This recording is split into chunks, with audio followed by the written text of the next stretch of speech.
Assalamu alaikum wa rahmatullahi wa barakatuh. Peace, blessings, and mercy of God be upon you. This is a short briefing from www.central-mosque.com about parasocial relationships. What are they and why you need to worry about it, and help your other Muslims and non-Muslims who happen to be caught up in it. So what is a relationship? Typical example, husband and wife. So basically, you're in a relationship with someone. This other person knows that you're in a relationship. They know about your feelings towards them. You know about their feelings towards you. It's a two-way relationship.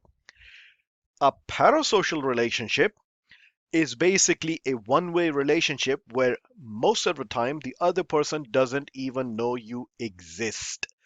Imagine watching a YouTube video. Okay, the person who's making that YouTube video doesn't even know anything about you whatsoever.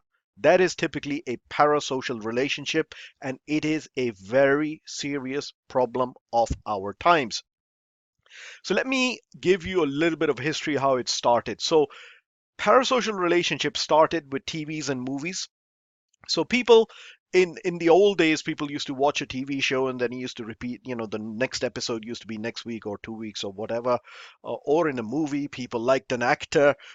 So basically, then this celebrity culture started where people, fell in love with a particular character. So then they used to wait eagerly for a TV show. So in the past, okay, there've been occasions where traffic has stopped. People have taken time off of work because they were waiting for the next episode to find out what happened. They were, some character got divorced or some character got killed off, and they were basically, movements in the country to actually revive that character. Or why did he get divorced, or why did she get divorced?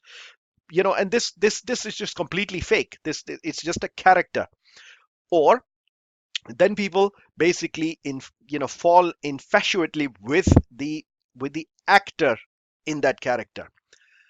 Stage two, there was no internet back then. So what people used to do is they used to follow. So this celebrity did an interview or for a particular magazine or on a TV show. People used to eagerly buy those magazines. People used to cut out pictures of these celebrities, hang them on their bedrooms and things like that. Now it has become a very serious problem because of social media. So these celebrities have millions, some of them have millions of followers on Twitter, Facebook, and Instagram, right? And they say something completely, ridiculous, has no bearing on your life, okay? Well, I ate an egg this morning, I ate a boiled egg this morning. And there are thousands and thousands of likes and retweets and whatever it is, comments on this particular post, right?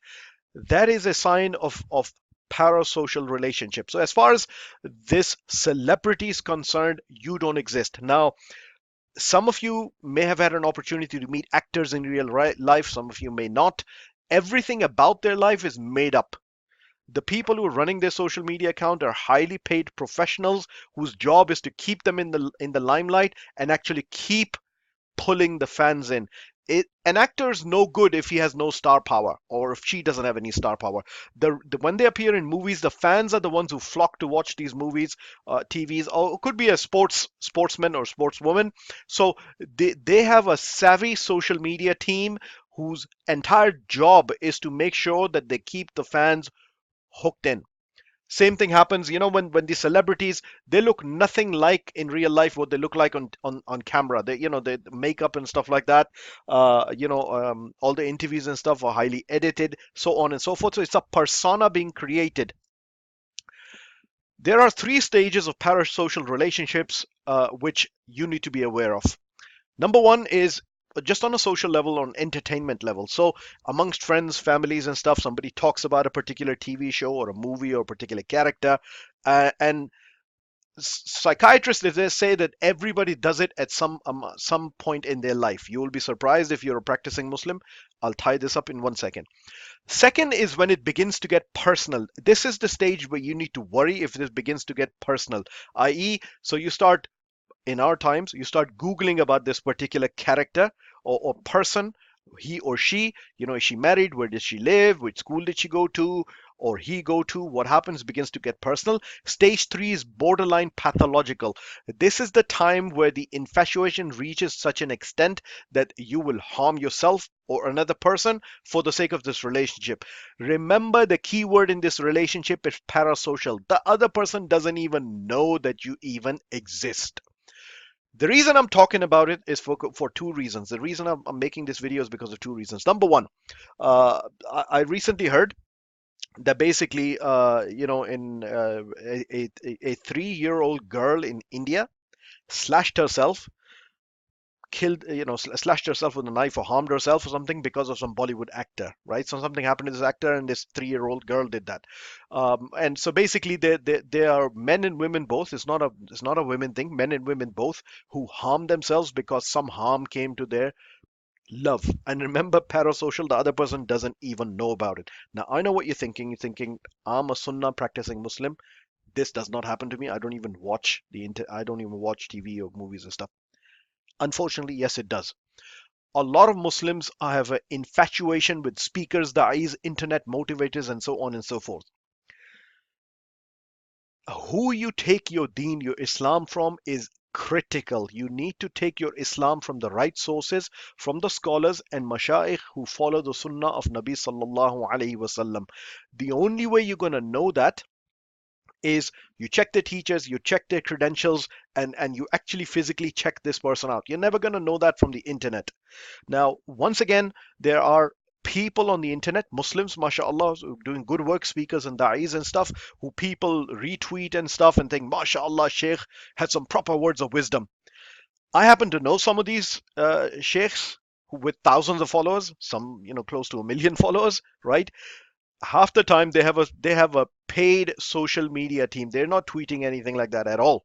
It is somebody behind their Twitter account or Facebook account or Instagram account who is doing it. It's not the sheikh, right? This is the second reason why I'm talking about it, because I recently found out about a sheikh, right?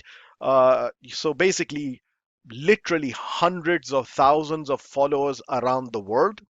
And basically, I found out about who runs his social media account, a very good brother from America, right? And people are head over heels with this sheikh. Unfortunately, sisters included, right? This sheikh doesn't even run it. So he's not a bad guy, good guy, does his job, mashallah, knowledgeable person. But the persona that you're falling in love with, it's not the sheikh. It's a professional brother from America, also practicing Muslim, right? But he's getting paid for it. That's his job. Okay, he's specialized in social media, so he runs the social media affairs of this sheikh, right? And that's the second reason why I wanted to talk about it. So once again, this infatuation is happening amongst the Muslims. So on a social level, everybody talks about it. So you're with your friends or husband or wife or whatever, and you say, "Oh, did you hear the certain, the talk of the sheikh? Mashallah, very good." On a social level, everybody does that. Stage 2, when it begins to get personal, right? You Google this sheikh, or unfortunately, again, I'm choosing my words very carefully. There's sisters on the internet who are putting themselves out there for da'wah. So there are brothers who are Googling her. Okay, so where does she live? Okay, she lives in London. Oh, really? Okay. Which part of London is she from? Which school did she go to? Etc. Etc. That's stage 2. And I know for a fact there are brothers and sisters who have tried to approach somebody on the internet who they hear for marriage. So it's obviously borderline 3, okay, which is borderline pathological. So my brothers and sisters in Islam, please understand, take your deen from qualified, trusted, reputable scholars. And you're not going to know that at all until you get the opinion of the scholars around you. I am going to, around them, sorry. I'm going to end this with this story. That basically, uh, you know, a, a king was in the jungle and he got lost. He didn't have any water. So a barber gave him water. This king, the next day, he gave him the title of the royal barber of the kingdom, right? Well recognized, gave him title, gave him knighthood or whatever, gave him land, right? But this barber, when he was talking to his son, he goes, it doesn't mean anything. He goes, I didn't get recognized because of my skills of being an excellent barber. I got recognized because I happened to be there. The king was thirsty and I gave him some water. So please understand that this infatuation with, on the internet, whether it's on social media or YouTube and stuff, can be seriously deadly. It's happening to people who are actors and celebrities, and because we live in this society, whatever the ills of the society are, it's going to affect us. So this is a parasocial relationship that you need to be aware of, and you need to be aware of different stages. And don't be afraid in talking about it to people whom you love and the people who are around you, particularly children, because children can be especially vulnerable to watching somebody on the internet and having a relationship which is absolutely one way. May Allah subhanahu wa ta'ala protect us and guide us upon the sunnah. Assalamu alaikum wa rahmatullahi wa barakatuh.